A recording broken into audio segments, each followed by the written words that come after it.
તો એના માટે અમે રેગ્યુલર પાણી નાખતા હતા.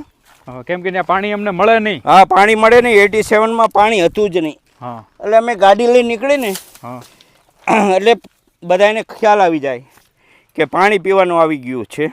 બરાબર. એટલે અમે વચ્ચેના ભાગમાં જે બેટો આવેલા છે અહીંયા કુંડીઓ મૂકેલી હતી, તો એની અંદર અમે પાણી ભરતા હતા. અને અમે પછી રિટર્નમાં આડેસર કચ્છમાંથી પાછા વળીને પાછા એ પોઈન્ટને ચેક કરી કે પાણી કેમ છે.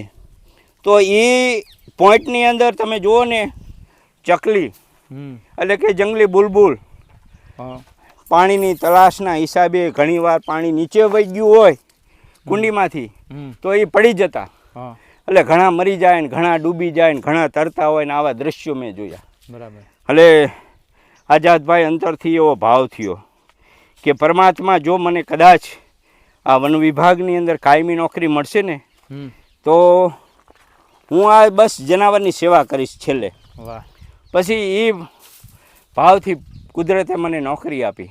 વાહ. અને નોકરી આપી એટલે બસ બહુ સારી